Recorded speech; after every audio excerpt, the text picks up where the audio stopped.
Greetings, everyone. Well, not a big, long-winded intro this time because we got a ton of stuff to cover.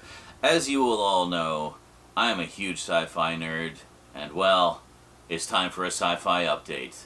Got Blu-ray, we got 4K, and do we have any DVDs? I don't think we have any DVDs in the mix. So Blu-ray and 4K, sci-fi update. Let's get to it today on the Multimedia Chronicles.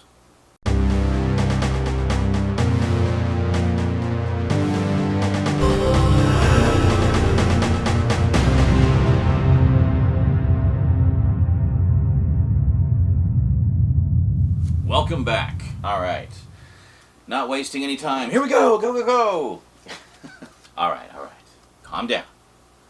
First up, we got a beautiful new 4K edition of John Carpenter's debut film, Dark Star. Yeah, which is basically a sci-fi comedy. This was might have been my very first exposure to sci-fi comedy, but I remember also there's a lot of instances of John Carpenter's signature suspense in it. So I forget how old I was when I first saw this. Like, not very old, like 12, I think. So it would have been around the same time that I had seen The Thing for the first time. And while a lot of the suspense and whatnot in this is played for laughs, such as the if you know the beach ball alien, there is some genuine suspense in those scenes as well, which as a 12-year-old lad who was still kind of not quite jaded, as it were, kept me on the edge of my seat. And I kind of talked my way through it, much to the annoyance of my dad, who was trying to watch the film with me. Anyway, I have not seen this since the glory days of VHS, and I've been wanting to pick up a nice edition of it for ages. So this edition was put out recently by Fabulous Films. Unfortunately, got a little crunched in the mail. It is kind of a flimsy box.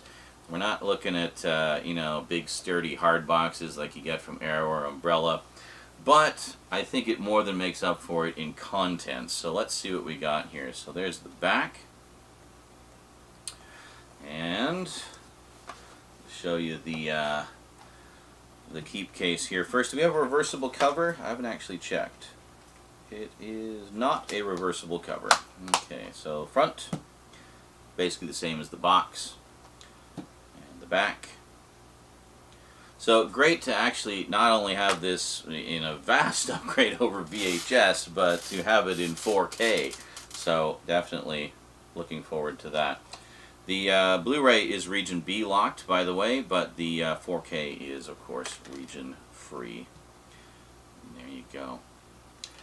So, if you don't have region free capability or are not in region B land, I guess you can watch the movie, but you won't be able to watch all the extras. So let's see what we have here. So, we have a booklet. We actually have several booklets. We'll look at all of them in a moment here, with all kinds of stuff about the film. But yeah, I remember seeing this and thinking, like, even for it's fairly low budget, as many of Carpenter's early films were. When did this originally come out? Was 1974, so 4 years before Halloween put him on the map for the world, And there we go. There's the beach ball alien. But yeah, there we go. Oh, and look at that, strapping young John Carpenter. Check it out. Yeah. Cut your hair, you hippie. Yeah, great stuff. Oh, by the way, if you don't know what the movie's about, let me just read the back here to you real quick, and then we'll continue going through the extras. So, John Carpenter's pulp science fiction classic. This brilliantly clever and funny parody of Stanley Kubrick's 2001: A Space Odyssey, one of my all-time favorite sci-fi movies, follows a warped intergalactic mission to blow up unstable planets. 4 bored astronauts fill in time between missions, catching up on their tans with the help of a sun lamp, playing with a suspiciously plastic-looking alien mascot they are taking back to Earth, and conversing with their female version of Hal. Things start to go horribly wrong when the spaceship computer misfires and a smart bomb thinks it is God. This all-new definitive 4K restoration was meticulously created from the original 35mm film elements, The film was shot originally as 16mm, then blown up to 35mm for theatrical distribution. This new 4K master has undergone a complete color grading pass and a meticulous digital restoration. The result is the most accurate and detailed presentation of this science fiction classic to date. Yeah, it's both, it's hilarious and fun, and, you know, maybe watch it as a companion piece to 2001: A Space Odyssey, because there's a lot of parallels there. So special features, quite a lot. Let There Be Light, The Odyssey of Darkstar, a feature-length documentary exploring the making of Darkstar, featuring exclusive interviews with actor Brian Norell, who plays Lieutenant Doolittle, cinematographer Doug Knapp, art director Tommy Lee Wallace, visual effects artist Greg Jane, voice artist Cookie Knapp, producer Jack Harris, and USC alumni Jeff Burr. Also includes archival interviews with John Carpenter and the final recorded interview with Dan O'Bannon, directed by Daniel Griffith in 2010. Booklet, Michael Doyle's essay on Darkstar. Another booklet, Commander Powell's ship log. We'll look at that in a sec.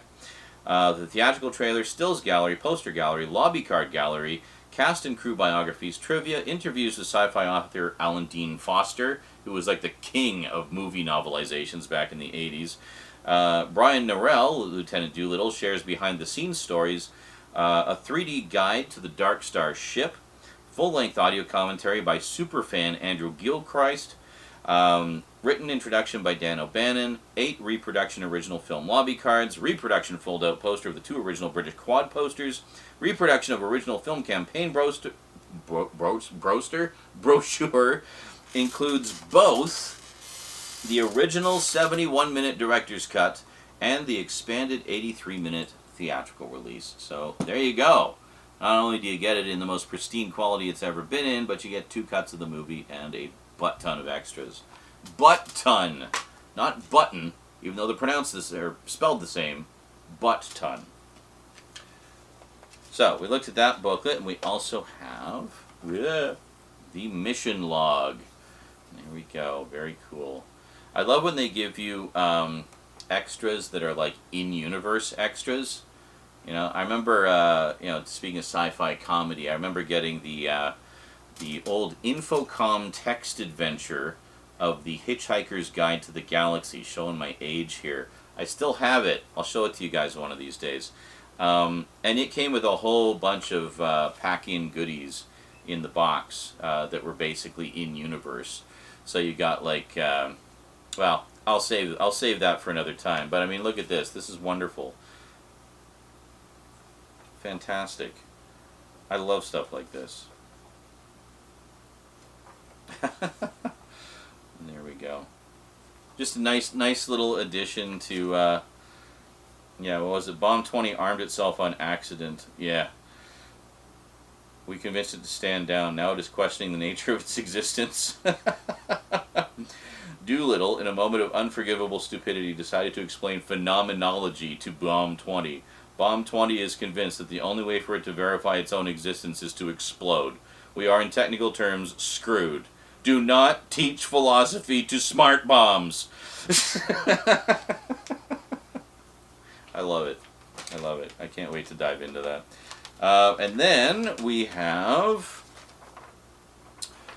a whole bunch of stuff that you can also get from Fabulous Films. Hey, that's quite a lot. Did I see the clangers? Oh my god, they have the clangers.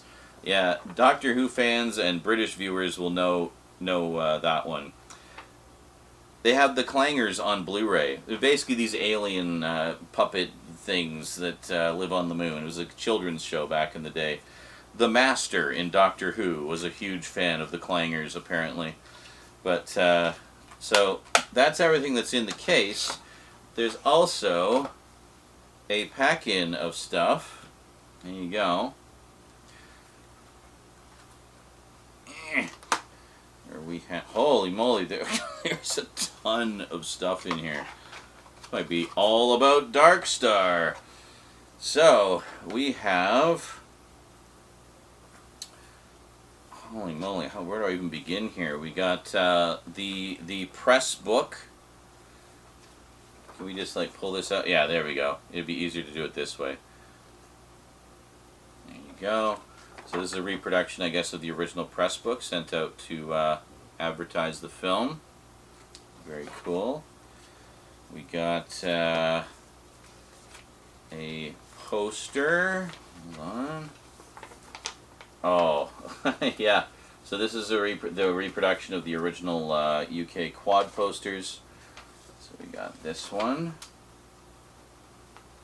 Very nice. Oh yeah, Alan Dean Foster. So he wrote it. He wrote this one, I guess. Very cool. And here we go. Very nice. Like, what a loaded edition, eh? Gotta love it. And then we have lobby cards. Lots and lots of lobby cards. Can I,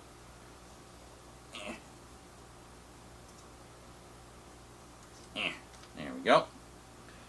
Nothing on the back, just blank. So we'll just quickly flip through these here. Oh, this is going to be fun to edit. Anyway. I don't even know what they are. You're seeing them before I am. Oh, there we go. Yeah.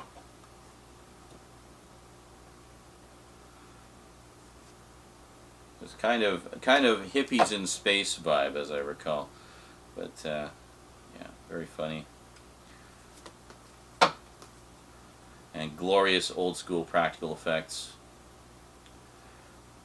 I really have a soft spot for low budget sci-fi, and when it's low budget sci-fi directed by an absolute master like John Carpenter, well, you know you're in for a treat. I mean, another one of my all-time favorites is Galaxy of Terror by Roger Corman, which features special effects by a young James Cameron, and very cool. There we go. Very nice. This is great. And that's it. Back to the beginning. So, that is Dark Star.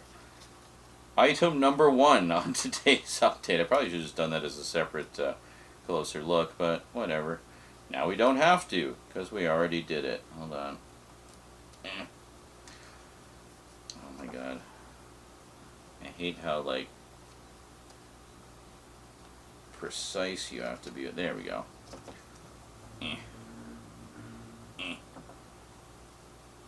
Perfect. Okay, so put all this back into the box. So this will be fun to kind of have on hand and leaf through while watching the movie, you know. There we go. I promise all the rest of them won't take this long.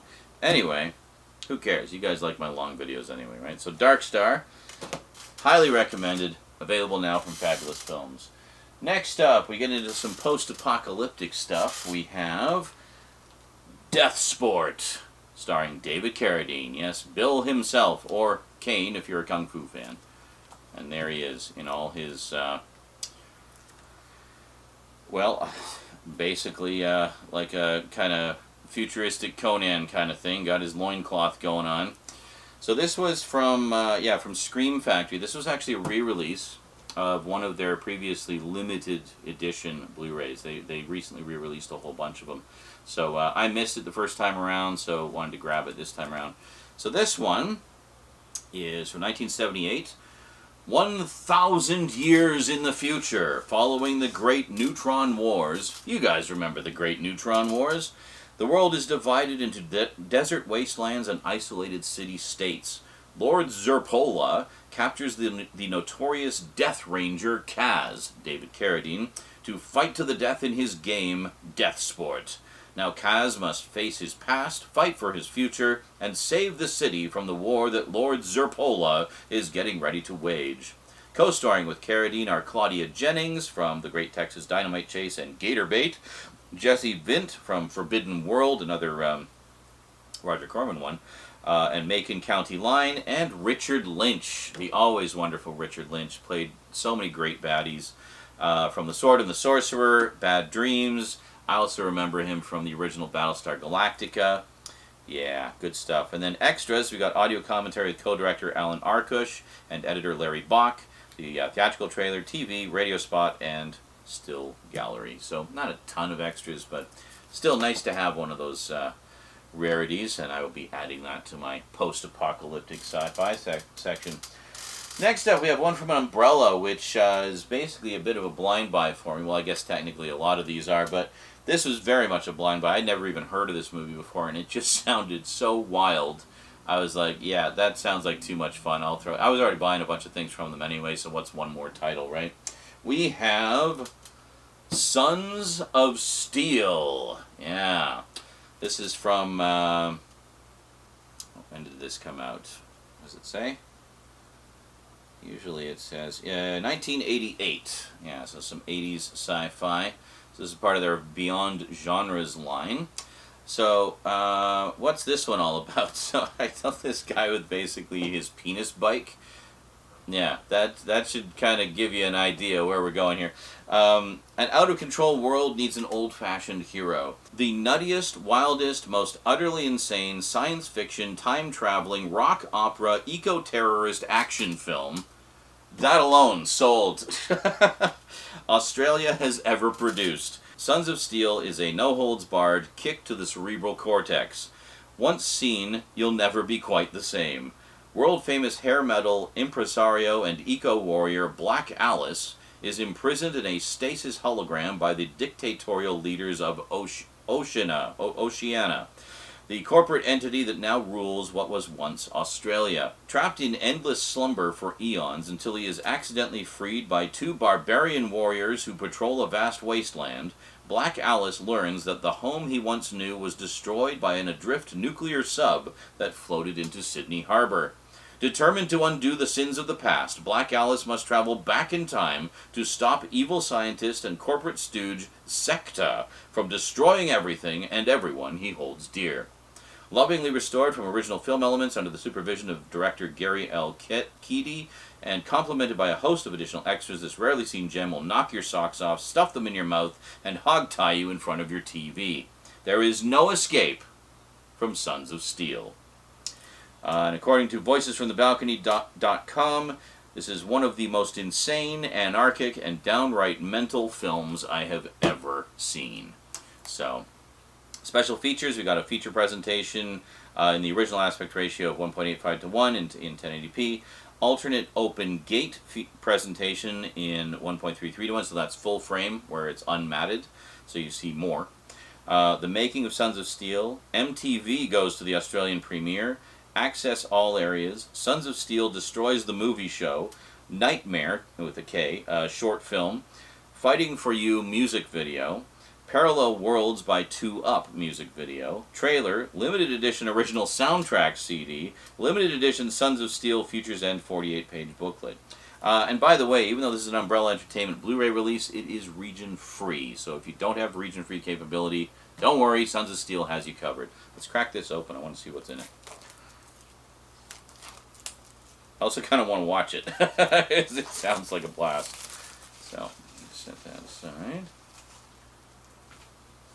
Slide it open. Oh, there we go. Alternate cover. And another one of the movie posters there. I don't know why I showed you that as well. And then inside, oh yeah, holy moly. Okay, we got like a big book. It feels like a graphic novel, the heft of a graphic novel. I won't show you like every single page, but we'll take a look here. Oh, and actually, yeah, I do like the artwork inside. G.L. Keedy. Illustrated excerpt from Book 1 of the Sons of Steel series of novels.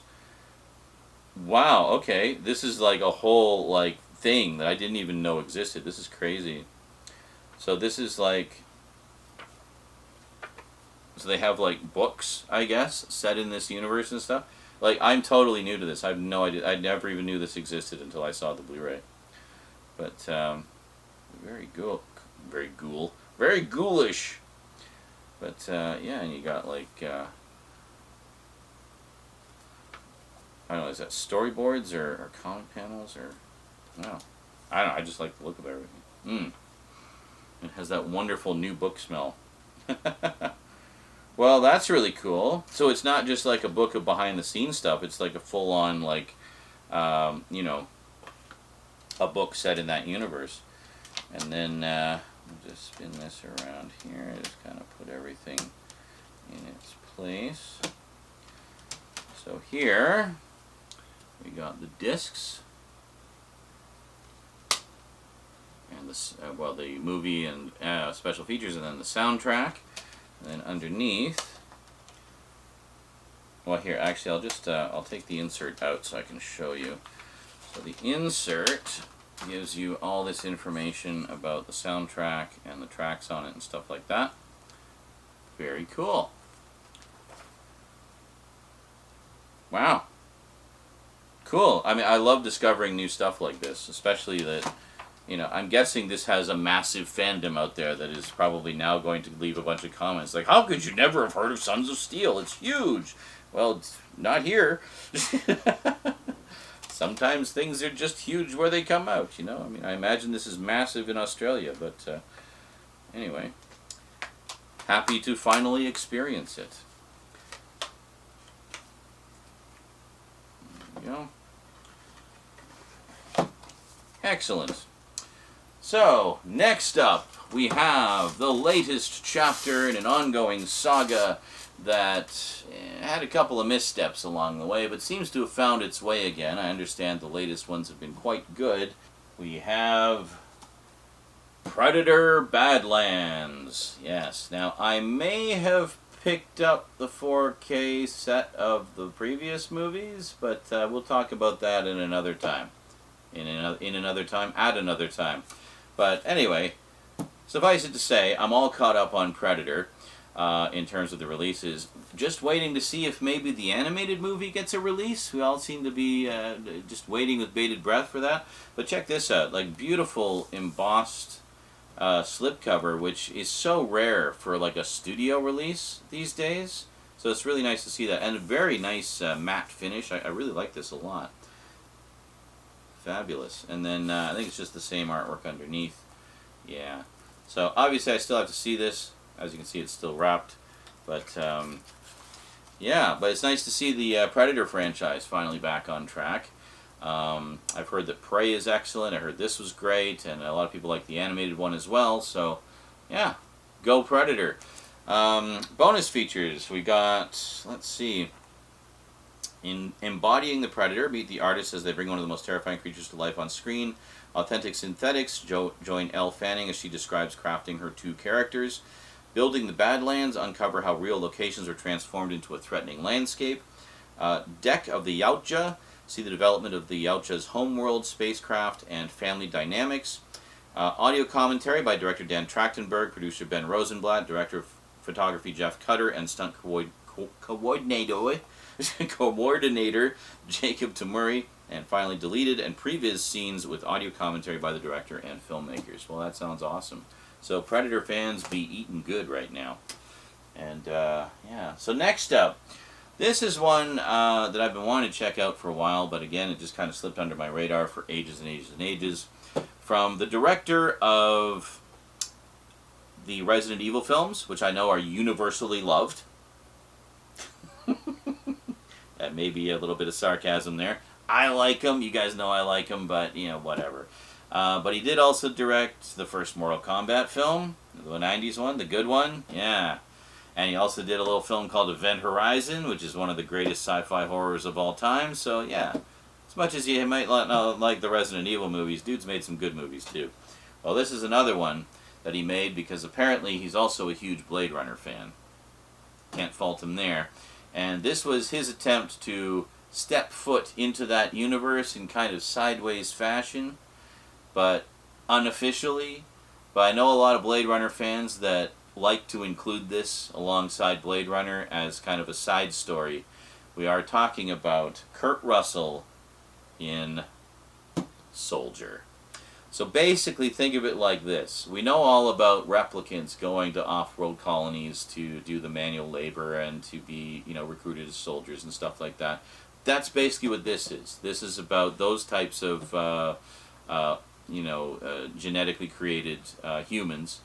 In this case, one that's a soldier, basically. So the whole idea is this takes place on one of those off-world colonies.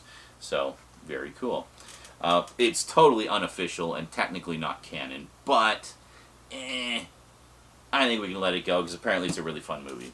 So, I've never seen it. A lot of people have told me it's definitely worth checking out. A lot of fellow Blade Runner fans have told me it's worth checking out. And, well, Arrow just put out this lovely 4K edition of it, so how could I refuse? And quite nicely loaded with stuff. We'll check out all the contents in a moment. So we have a booklet. Here we go. There's the man himself. Yeah, what is it with Kurt Russell? He looks good with the crew cut, and he looks good with the big shaggy mane. Like, just a good-looking dude all around. You know what I mean? Like, he can just pull off pretty much any look. So yeah, so like here, for example, here he is, along with a bunch of the other genetically engineered soldiers, just kind of waiting for his marching orders and stuff like that. So, yeah, very neat.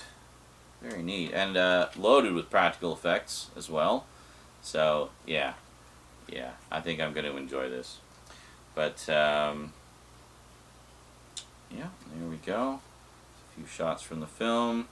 And, yeah, anyway, you know, your typical Arrow goodness here. Some good stuff. And, oh, hey, look. Apparently they're putting out Red Sonja. Fantasy update. Coming soon. Stay tuned. That's all I'm saying. If that ain't a big obvious hint. Yeah. Anyway, looking forward to checking out Soldier. Next up, boy, did this get some mixed reviews. I thought it was alright, but, I mean, I'm not that hard to please, honestly. I just thought it was a little odd that this was the third in a franchise that, you know, is named after one of the main characters in said franchise, and said character was not in this chapter of said franchise. What else could I be talking about? But Tron Ares. Yeah. So this one I watched pretty much as soon as I got the 4K because I just love me some Tron.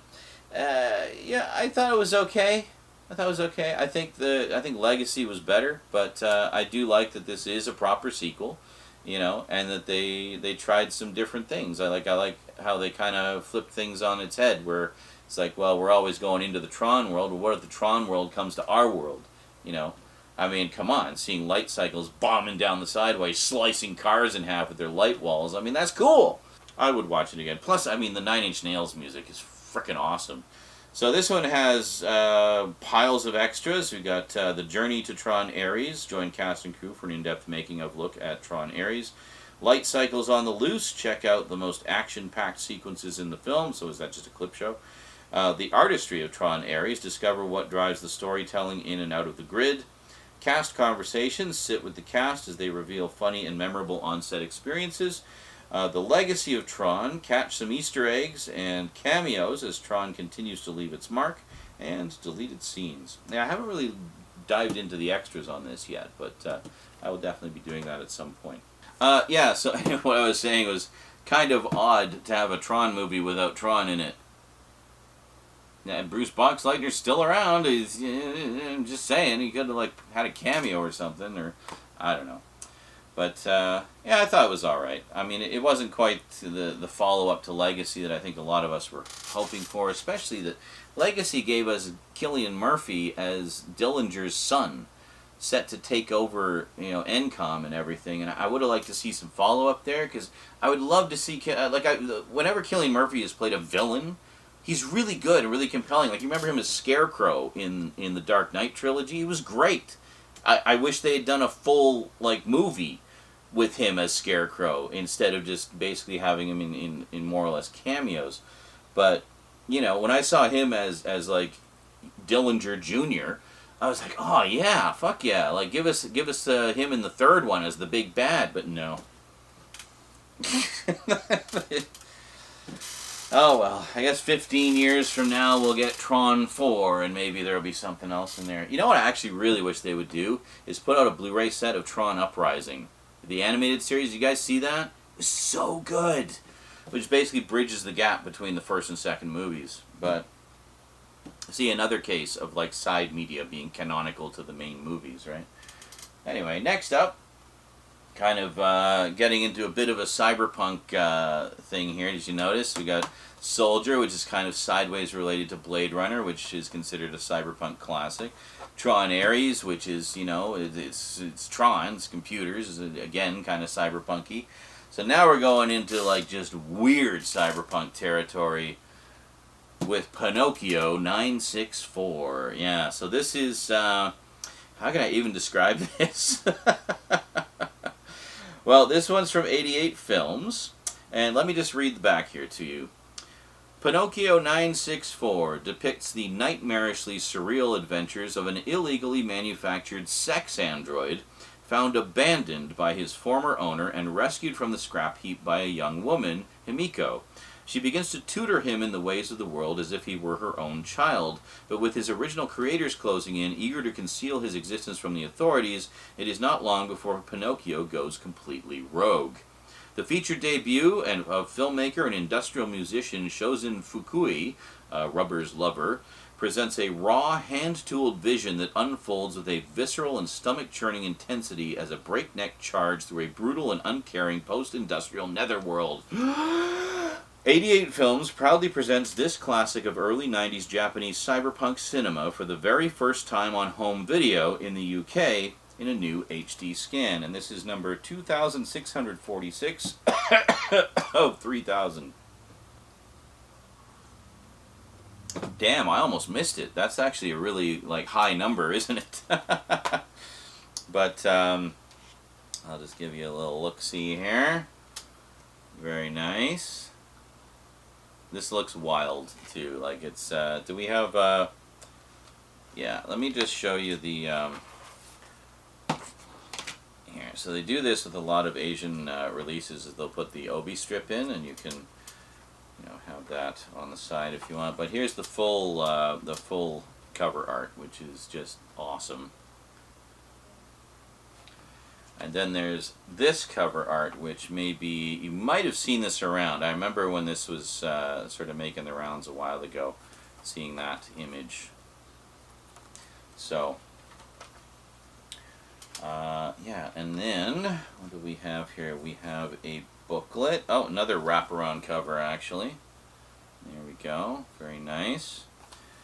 And I don't know how explicit this one is, how much I can actually show you. Let's see here. Oh, yeah, no, actually it's not too bad, so there you go. I think it plays up the sci-fi and the sort of, you know, the action and surrealism aspects of it more than the say. Oh, no, that's a big orgy. Okay, we're just going to flip the page. And there we go. So yeah, it just sounded kind of wild. So it's sort of like if this is about one of the soldier replicants going rogue, this is about one of the pleasure models going rogue. You see? There's always connections. There's always connections in my updates. I'm gonna put that there. Okay. So anyway, this looks pretty wild, and I look forward to checking it out. Here we go. Very nice release from 88 Films. So, and then the disc art is basically just the poster art on there. So what am I going to do with this obi strip? Maybe I will, I don't know what I'm going to do with it. I might just slip it inside the case, actually. And there we go.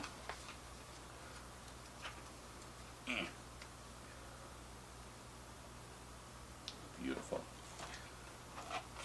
Okay, can we just put this in here? Yeah. Yeah, it actually just slips right in with the box, or with the booklet there. Perfect. There we go. And now we have our un-obied cover, so we can see all the artwork there. Very cool. Excellent. Yeah, I'm going to enjoy that one. So, of course, I've hidden the obi strip away. What extras are on here? So we have a numbered obi slip, a booklet essay by Mark Player.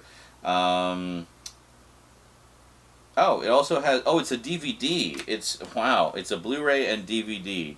So we have, I guess, the PAL DVD, which I assume has the the speed up. So watch the Blu-ray. You'll see it at the right speed. Um, let's see what else. An archival interview with director Shozen Fukui. A new interview with director Shozen Fukui. Okay, so 2 interviews with him, and also several of his short films. We have Gerorisuto from 1986 and Caterpillar from 1989. A new introduction by Stephen Thrower. Teaser trailer. And original and newly commissioned artwork by Lucas Peverill. Excellent. So, yeah, so this one originally came out in 1991, so kind of just as cyberpunk was really kind of coming into its own, I think. So, very cool. I'm always keen to find more obscure films to add to the cyberpunk library, especially since cyberpunk is primarily a literary genre, so it's nice to see when it spills over into the movies. Alright, next up we have... This is one I saw basically in theaters when I was a kid because it just sounded interesting to me. I was very into dinosaurs and prehistoric stuff, and this was kind of right up my alley. I'm pretty sure this is what Encino Man was essentially a parody of, at least concept-wise. We have, Timothy Hutton and John Lone in Iceman. No relation to the X-Men. Now, this is basically about, they discover a Neanderthal man frozen in the ice. He thaws out, and lo and behold, he's still alive. So it's all about, trying to study him and, help him figure out what they're going to do with him in, like, modern society, right? So, from Fred Schapisi, the director of The Chant of Jimmy Blacksmith, Barbarossa, A Cry in the Dark, and 6 Degrees of Separation, comes an amazing, unforgettable journey of humanity. Timothy Hutton from Ordinary People, John Lone from The Last Emperor, and Lindsay Krause from House of Games star in this suspenseful drama about a team of Arctic researchers who find a 40,000-year-old man frozen in ice and bring him back to life. Anthropologist Stanley Shepard wants to befriend the Iceman and learn about the man's past. Dr. Diane Brady and her surgical team want to discover the secret that will allow man to live in a frozen state. I mean, both valid, honestly. When the Iceman becomes part of their lives, the results are emotionally shattering. Beautifully shot on location in Canada's breathtaking snowy wilderness. Yay, Canada! By Ian Baker, who did Plenty, and Roxanne. Roxanne is one I would love to see get a nice release. That's such a funny movie with Steve Martin and Daryl Hannah. The strong supporting cast includes David Strathairn, Good Night and Good Luck, Danny Glover, Lethal Weapon of course, Joseph Summer, Witness, that was a great Harrison Ford film, and James Tolkien from Back to the Future. Special features, we got audio commentary by director Fred Schapisi, audio commentary by film historian and critic Peter Tongette, and the theatrical trailer. So yeah, I saw this in theaters, and then I later picked it up on Laserdisc a number of years later, and I just always really enjoyed this movie. It's a great sort of drama with some interesting moral questions and sort of sci-fi adjacent, but yeah, love this one. Alright, so next up, a while back, you guys might recall, I picked this one up from Umbrella, and I still haven't opened it. We have Timecrimes, which is basically a time travel, murder mystery type thing. This was recommended to me by one of my longtime viewers, Jordan Jackson, who goes by Haji Simpson. This is one of his all-time favorite movies. So as soon as I saw that this got a nice Blu-ray release from Umbrella, I had to pick it up. And just to refresh your memory, we have, I'll just read the back here. So a man on the run from a relentless killer stumbles into a mysterious lab and accidentally triggers a time machine and sends himself back an hour. Suddenly, he finds himself entangled in a nightmarish loop where reality blurs and terror begins. A naked woman, unconscious in the forest. A cloaked stranger with a face covered in bloodied bandages. A disquieting hilltop mansion. And Hector, a man whose curiosity threatens to unravel the very fabric of time. Each of them pieces of an unpredictable jigsaw puzzle where every moment ratchets up the suspense and every twist plunges you deeper into a web of fear, drama, and mind-bending intrigue. Who's the murderer? Who's the victim? In Time Crimes, nothing is as it seems. Prepare for a heart-pounding journey where time is both a trap and the only key to survival. Dive into this riveting tale and question everything you think you know about causality and crime in Nacho Vigolando's unforgettable directorial debut. So this, in terms of extras, we've got audio commentary with director Nacho Vigalondo, an interview with director Nacho Vigalondo, alternate chronological cut. Oh, interesting. So it's kind of like with Memento, how the main version of it is you're kind of seeing everything backwards, but there's a chronological cut that reverses it all, so you can see it all in order. So it's kind of like that. That's pretty cool. The Making of Time Crimes documentary, cast and crew interviews, a makeup featurette, 7:35 de la Mañana, a short film by Nacho Vigalondo, and the Time Crimes internet game documentary and trailer. Very nice. Let's crack this open, finally, shall we? I thought I had opened this, actually, but no, I guess I didn't.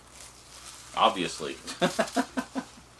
So there we go. Very nice matte finish with spot gloss. There's the thing there, and it looks like we have, yeah, we have a J card, which I assume just comes right off. There we go. Oh, bad things happen all the time. So, with all the raving about this film that I was hearing from Jordan, I thought, you know, I gotta check this out. Plus, I do love a good time loop movie. Ever since Groundhog Day, you know what I'm saying? Happy Death Day, another great time loop movie. They're doing a third one, apparently. At last, long last. So there we go. It looks like, is it a reversible cover? Oh, yeah. Umbrella always does this, where they have, so there's this version, which has the ratings stickers on it. But then on the reverse is the clean insert without the rating stickers. So if you just want to have it clean on your shelf, they give you that option, which is quite nice. Very nice. And this one is Region B locked, by the way, just to let you know. I know some of you like to know that, because not everyone has region-free capability, sadly. But there we go. So, well, it's because I told you how to hide the rating sticker. They're coming to get me now. So, having picked up Time Crimes, I thought, you know, as a companion to it, I should probably also pick up Time Crimes. Because less than a year after I got picked up this Umbrella edition, Vinegar Syndrome put out their own big edition of Time Crimes in 4K. So I was like, okay, well, I gotta get that. Plus, this has like shit tons of extras that the other edition doesn't. So let's crack this one open too, shall we? You're just getting unboxings galore. I'll have to mention that in the title. That's why this one's so long. This is full of unboxings. There we go. Put that aside. So, nice hardbox edition. And check this out. Spot gloss on the hard box. Very nice. Otherwise all matte. Oh yeah, there we go. So, very pretty. And then the spine there. Fabulous. And then, let's just move this here. Then we also have a slip cover. Very nice. Again with like the spot gloss. And then on the back. And then inside we have our 4K. And finally we can see what all the contents are. I don't remember because I bought this a little while ago. But we'll check that out in just a moment. And if we open it up, inside we actually have both the Blu-ray and the 4K. So typically the 4K will be just the movie. Yeah. So the 4K UHD disc contains the 92-minute feature presentation of Time Crimes presented in Dolby Vision HDR and newly scanned from it and restored from its 35mm DI negative with the following sound options. The original Spanish language in 5.1 surround with newly translated English subtitles. English language 5.1 surround. Brand new commentary track with writer, director, actor Nacho Vigalondo, moderated by Justin the Liberty from Vinegar Syndrome. Brand new commentary track with writer and podcaster Alexandra West, and an archival commentary track with Nacho Vigalondo, which I think is on the Umbrella set as well. Also included is a Blu-ray disc containing everything on the UHD disc. They usually do this. Plus the following special features. Bigger Than Me, 18 minutes. A brand new interview with Nacho Vigalondo. Rewind, Repeat, Revisit, 13 minutes. A brand new video essay by film scholar Dr. Valeria Villegas Linval and Emer. Alternate chronological edit of Timecrimes, 69 minutes. The feature runs 92 minutes normally, so the chronological cut is considerably shorter for some reason. And the movie's from 2007, in case you're wondering, by the way. Let's see, The Making of Timecrimes, 45 minutes, an archival documentary from 2008. The Makeup of Timecrimes, 6 minutes, an archival feature from 2008. Archival cast and crew interviews, 10 minutes. Footage from Timecrimes promotional internet game, 33 minutes. 7:35 de la Mañana, an Oscar-nominated short film from 2003, directed by Nacho Vigalondo. Spanish trailer, English trailer, reversible sleeve artwork, and newly translated English subtitles. Reversible sleeve artwork, eh? Well, considering we've got that artwork on the hard box, like so, let's see what we got on the reverse, shall we? Ah, okay, it's the other cover. Yeah, that's cool. Yeah, let's do that. Let's mix it up a bit. I like to mix it up with the inserts, you know?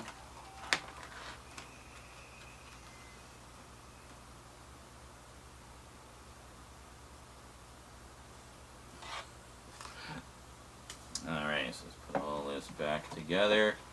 And then, of course, we also have a booklet. Very nice square-bound booklet. Cosmic Fools and Pervert Detectives. The Deep Crime Logic of Timecrimes. There we go. I'm not going to flip through everything here because that would take too long, but make it make sense. Temporal mechanics and logic in Timecrimes. There we go. Very cool.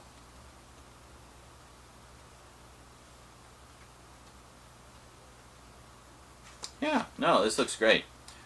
This will be a lot of fun, I think. Mixing time travel and murder mystery and stuff like that. Very cool. Here we go. So double whammy of Timecrimes.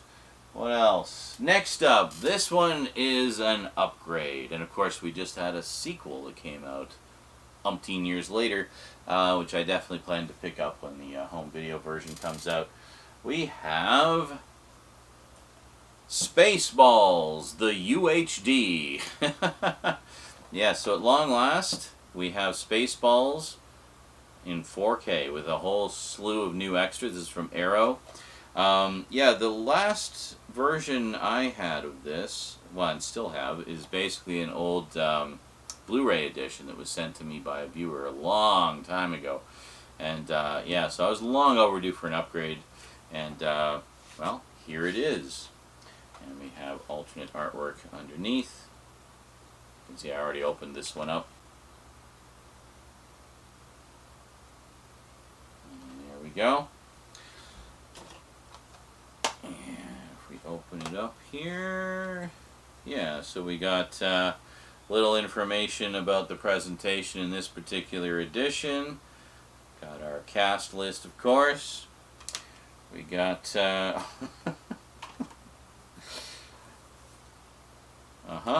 we have Spaceballs, the postcard. And then each one is a different character profile. And there we go. Very nice. Yogurt. You use yogurt and President Scroob. And I think that's it. Yeah, there we go. Alrighty. So put all these back in. What else we got here? Poster, of course. We always have... Oh my god, okay. More than just a poster, actually. Hold on, I'll show you both sides here. So we have Spaceballs, the poster. And then on the other side, we have the Spaceballs aptitude test. Very nice. Very good. Alright, excellent. So that's going to be a lot of fun. And then let's see what all we have. We're just making a mess of everything here on this particular edition. Let's see.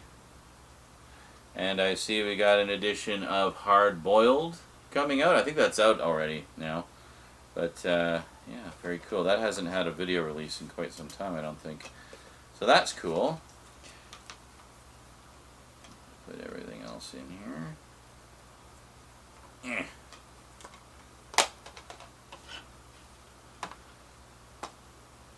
Oh, and that's it. Yeah, that's it. Okay. For some reason I thought it was a hard box. Brain fart. What do we got here? So, we all know, I mean, this needs no introduction. Everybody knows Spaceballs. It's basically Mel Brooks' parody of primarily Star Wars with some, you know, humorous nods to other sci-fi franchises as well. So he does for Star Wars what he's done previously for Robin Hood and Westerns and, you know, Frankenstein movies and all that stuff. Dracula movies. I guess Dracula one was after this. But anyway, what do we got on here? So we got, let's see, 4K UHD presentation in Dolby Vision, HDR10 compatible, original lossless 2.0 stereo audio. I love that Arrow does that, because I know there's a lot of audio files out there, probably a lot of you watching, who really appreciate when the boutique labels include the original audio instead of just some modernized 7.1 Dolby Atmos mix of that originally mono or just stereo film, right? So it's great that they include that. Also, me being primarily a headphones watcher, I really appreciate those stereo mixes, so thank you, Arrow. Got a couple of different ones as well. The original 70mm 6-track mix in DTS HD Master 4.1 surround, so that's pretty cool. Got optional remixed 5.1 DTS HD Master Audio surround audio. So like 3 different mixes, 2 of which are based on the original theatrical mixes, which is great. Or just straight up are the original theatrical mixes. Optional English subtitles for the deaf and hard of hearing. Audio commentary by writer, producer, director, actor Mel Brooks. Spaceballs, the documentary, an in-depth look at the making of the film. Farce Yourself, Spaceballs and the Scroobing of Sci-Fi, a featurette in which Mel Brooks looks back on the making of the film. In Conversation, Mel Brooks and Thomas Meehan, a conversation between the 2 writers about the film's genesis.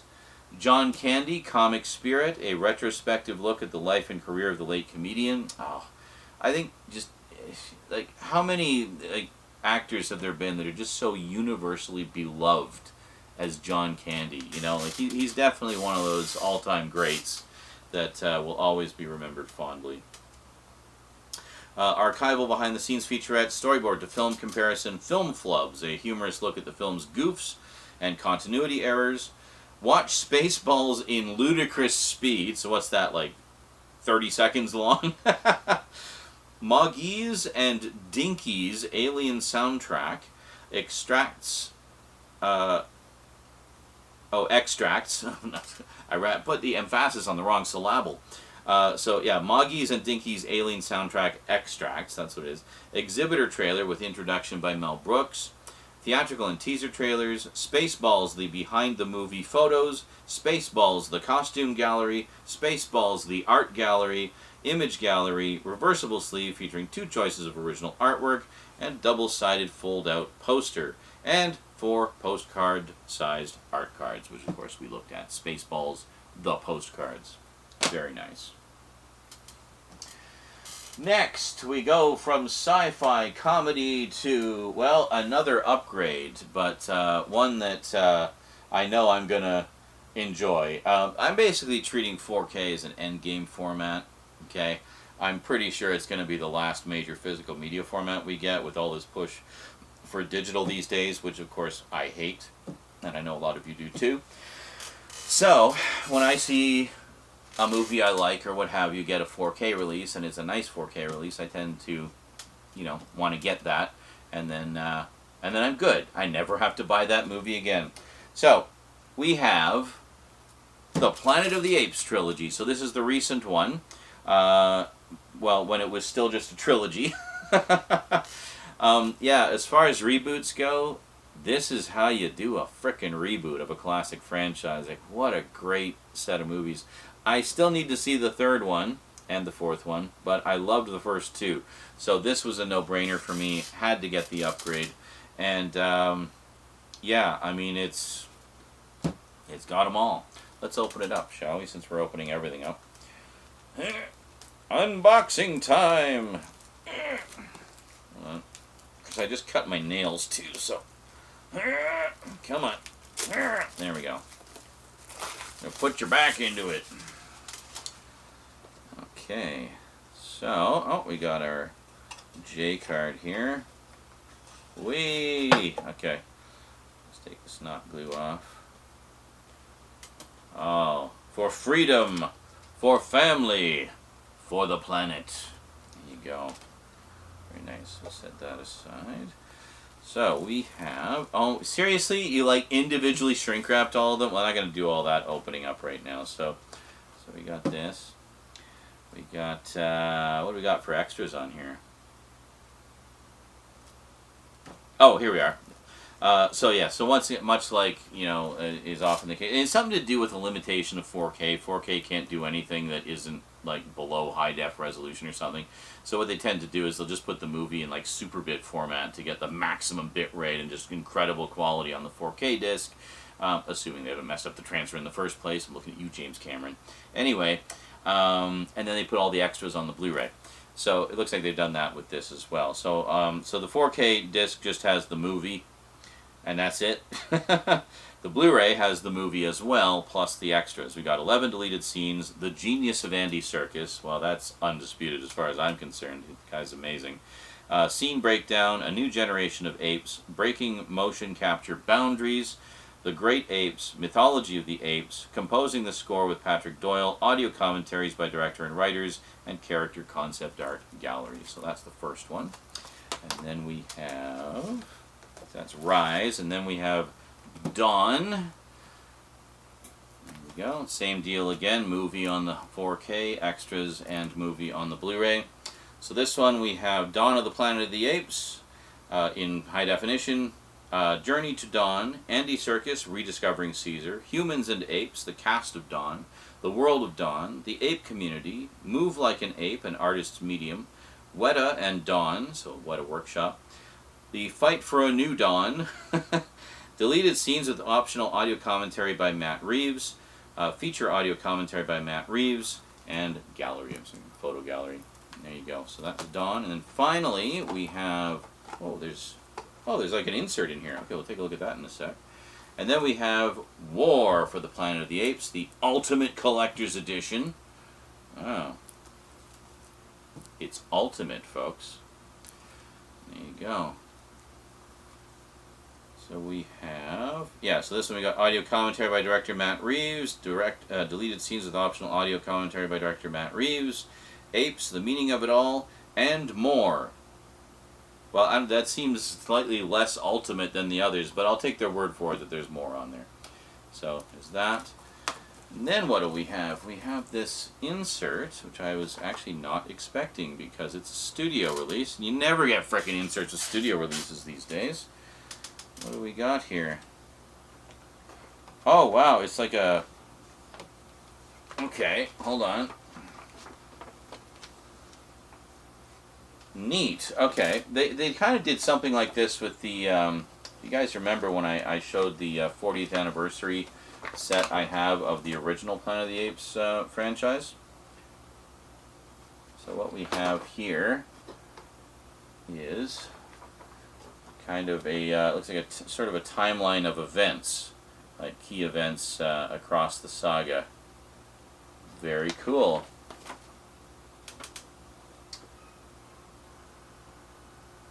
Nice. So I mean, you can pause that and look at it if you want, but that's pretty neat. I did not expect that. Anyway, cool. So we'll tear all those open at some point, and I'll just have an apes week or something and watch all of them. But I've been kind of wanting to rewatch the originals for a while now too, because well, they're great. So got to be fully complete. So we got the new one as well, Kingdom of the Planet of the Apes. So I don't know if they're doing more beyond this. I haven't heard anything. I haven't really been keeping up on it, but yeah, this one just came out in 2024, so it's not too old. But yeah, very cool. So they got a new one. So we got, what do we have on this one? Oh, okay. So there's, what is this? So we got, okay, so the 4K has the theatrical version of the film. And then the Blu-ray actually has a full-length alternate cut called the Raw Cut. Interesting. Inside the lens, the Raw Cut, a full-length alternative cut. Split screen compares the final cut with an unfinished VFX version. Oh, that'd be interesting. So you get to see like everybody in their mocap suits and stuff. Like, is that what it is? That'd be awesome. With optional audio commentary by Wes Ball, Dan Zimmerman, and Eric Winquist. That's cool. And then Blu-ray bonus extras. You got Inside the Forbidden Zone, Making Kingdom of the Planet of the Apes, deleted and extended scenes with audio commentary by Wes Ball. Very cool. Yeah, I love when they just give you that like really in-depth peek behind the curtain, you know, to really see the magic as it happens. That's great. So yeah, so I'm probably just gonna sit down and watch all 4 of those back to back one day. Next up, we only got a couple left, but they are good ones. So you guys may recall a while back I picked up an Australian Blu-ray release of this TV series. Well, unfortunately, one of the discs on that started skipping. Plus, the original, well, I'll get to that in a second. We got Buck Rogers in the 25th Century from Kino Lorber. Yeah. So the thing about that Australian set was, it was great and all, but the original theatrical version of the movie was only available on a, you know, PAL sped up timing DVD. This has the movie in high def. It also has the TV version of the movie, like the slightly different, more conforms to the TV format version. So it's great to have both of them in high def, and no skipping discs. I have taken a skim through this whole set, and everything seems to be fine. But yeah, so the movie itself, much like Battlestar Galactica, the original pilot film for Buck Rogers was shown theatrically to help promote the forthcoming show. But it's a little different. Like with Battlestar Galactica, the original pilot was like 3 episodes, like 3 hours long. And then the theatrical version was cut down to a little bit over 2 hours. In this case, both the TV version and the theatrical version are basically the same length and tell essentially the same story. But there are some differences. Like the movie version is a little bit sexier. Like it has a whole different intro sequence that is completely different from the TV version. It's kind of like James Bond, where all the you know, the sexy female stars of the movie are just kind of fawning all over Buck as the titles play and stuff like that. So it's weird. And then I'm sure there's other little differences as well. I haven't really sat down on like a side-by-side comparison or anything. But anyway, it's great to have this version finally in proper high def. And we got some extras on here as well. We got audio commentary by film historians Steve Mitchell and Nathaniel Thompson.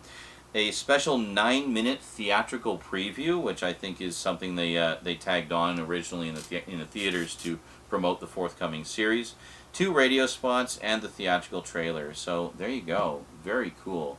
So we got that, and then of course we have the series. So we got season 1 in its entirety.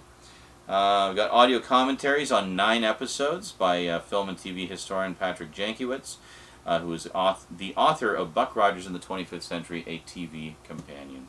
And there you go. So this is quite nice. It doesn't have anything in the way of inserts, but at least we do have nicer disc art than we usually get on Kino releases, where they usually just kind of have the same thing on them. but like just a plain label. But we actually have some disc art this time, and then we have Season 2 as well. So Season 2, we have audio commentary for Time of the Hawk by episode by film and TV historian Patrick Jankiewicz, author of Buck Rogers' The 25th Century TV Companion, an interview with co-star Aaron Gray, and an interview with actor Tom Christopher, who of course played Hawk. There we go. Very nice. Did I forget to show you the back of this one? Here. There you go. Or you're going to be seeing it this way. Hold on, we'll do it this way, left to right. So there you go. Complete episode listing for Season 1 and Season 2. And all the extras as well. Very cool. And just in case I forgot this too, here's the back of the theatrical movie. And there you go. So great to finally have Buck not only complete, but, you know, with new extras and all kinds of goodies. And it's a very nice box set. So this makes 3 times I've bought Buck Rogers in the 25th Century, because I still have the old DVD edition. Way back when I did a closer look comparing the contents of the two. And yeah, so now we got a 3rd one. And if it comes out in 4K, I'll probably buy it again. Next up, last but most certainly not least, one of my all-time favorites from my childhood in 4K, Knight Rider. Oh yeah, the original Knight Rider. I've been watching the shit out of this and having just an absolute blast. I forgot like just how absolutely batshit insane the stunt guys were in this show. It's so much fun. But yeah, so this is the 4K edition that Universal recently put out. It's good, but with a few caveats. There's, of course, the set that I think it was Turbine put out a Blu-ray set of this, German label, a little while ago. And the thing about Turbine was their set was they tried to find the best possible source elements. And there's a couple of big reasons to get that version. First off, they have the 2-hour episodes in their uncut 2-hour format. This only has them in their syndicated 2-part versions, which cut out about 6 or 7 minutes for each of them. So all the 2-part stories were originally shown as TV movies, and they were later chopped up into 2 parts for syndication. This only includes the syndication version of the 2-parters. All the other episodes, however, are complete. So, well, actually, I shouldn't say it's the syndication version. It's still the network versions, but it's like the versions that were shown in the first repeat. Well, it was still in its original, like, first-run network version, like, network season. So, yeah. Which cut out about 6 or 7 minutes to make room for the additional titles and the episode recaps and previews, right? Whereas originally it was just a straight-up, like, 96-minute TV movie. The pilot movie is uncut. So the pilot movie is uncut, but all the others are the 2-part versions. However, it does have a couple of interesting things on it that other sets did not, such as behind-the-scenes interviews, which is cool, the commentary with David Hasselhoff. It has the full Knight Rider 2000 movie included, the first time it's been included in a complete set of Knight Rider, to my knowledge, since the DVD set. Maybe the Turbine set has it. The Turbine set probably has it. And then we have Knight Rider Behind the Wheel, which is an all-new 1-hour documentary with cast and crew interviews, revealing the stories behind the bold stunts, cutting-edge tech, and how a talking car and a lone hero captured the imagination of a generation. That is a great documentary. Yeah, I definitely enjoyed that and would recommend. So, if you can't get the Turbine set but want the uncut movie versions of the episodes, there were 6 movie-length episodes, by the way. The old Mill Creek set has 5 of the 6 in their original uncut movie versions. So there you go. We have options. But the other reason to get the Turbine set is Season 4 of Knight Rider was actually produced and broadcast in stereo. But for whatever reason, the version of Season 4 that's on this set and on this set uses mono tracks. I've seen this, I don't know how many times, with shows from the 80s where the home video release will get mono for the audio for some reason. Like I remember picking up Max Headroom on DVD, one of my all-time favorite 80s shows. Talking about cyberpunk, that's like one of the first like cyberpunk TV shows. It's amazing and scarily prescient. That's a story for another time. But Max Headroom was broadcast in stereo. I remember distinctly watching it when it originally aired. It had like very aggressive stereo mix. I mean, it was a character and a sort of TV world born out of the MTV generation. So it was very focused on the audio design. So when Shout Factory put out their DVD release, I was so disappointed when only the pilot episode was in stereo. All the rest were mono. And I know stereo tracks exist out there because I found them on fan recordings, and they are not like just that fake stereo that some stations would use. No, it's like actual, like very broad, robust, ambient stereo. You can really tell the difference. I've only found like 2 other episodes of the 14 that had the stereo sound. So with Knight Rider, season 4 was broadcast in stereo. Turbine tried to get all the stereo tracks. And there was 2 episodes that Universal insisted were not done in stereo, and they didn't have stereo tracks for. So, yeah. So to date, the only way to get season 4 in stereo is to get the Turbine set. So I will likely be getting Knight Rider again. To have, I want my ultimate Knight Rider, goddammit. So I mean, I'll have this for the majority of the episodes. And then, I don't know, if I find a way to rip 4K discs and like drop in the stereo audio from the Turbine, I'll make my own personal ultimate set of Doom. But for now, this is quite nice, but you definitely want at least one of the other sets if you want to have the feature-length versions of the other episodes. So this could so easily have been the ultimate Knight Rider collection, because visually it looks great. Like on 4K, it looks amazing. But, it's like just not quite there. Like it's so close to being the ultimate set, but they just barely missed the mark. Oh well. What can you do, huh? Whoops, I got so caught up in my ramble there, I realize I forgot to show you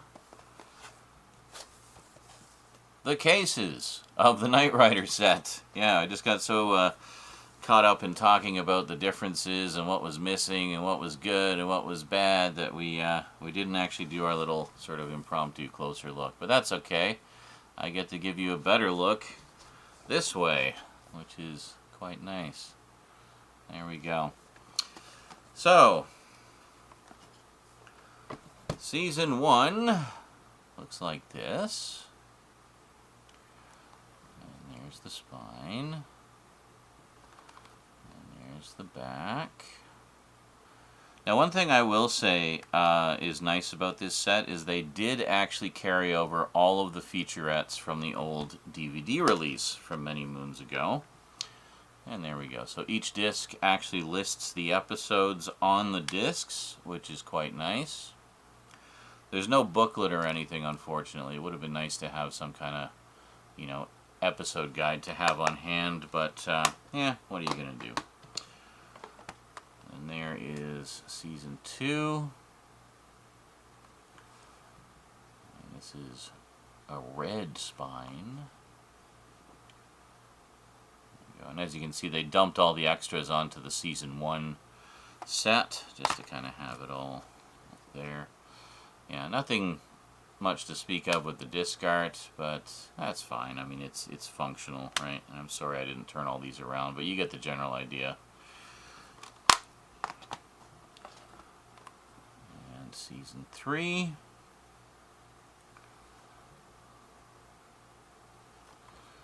And I think the season 3 intro of the first episode still has the spoiler for the new dashboard.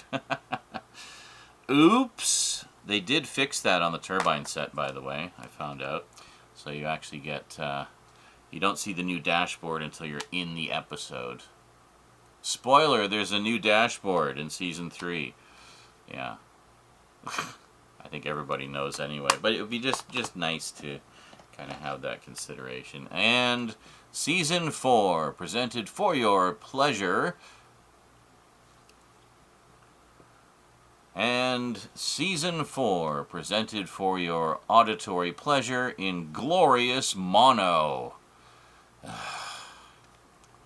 Yeah, I don't know if it's just like they lost the stereo tracks for a lot of 80s shows or whatever. Just kind of annoying because, I mean, I remember when stereo sound was first happening in the 80s, and it seemed like every other show was like really hyping up the fact that it was in stereo.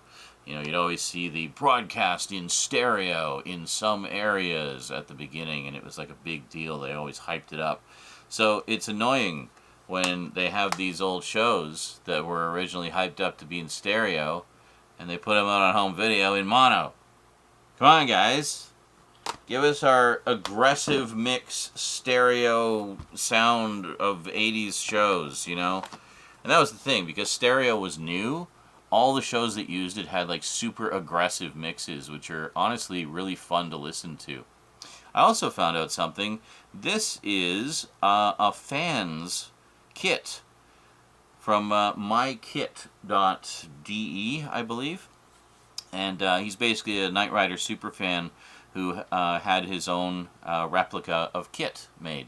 And it has been used for the covers of many releases over the years, including this one. So this is actually a new picture of that fan kit with David Hasselhoff photoshopped into the driver's seat there very kind of jankily.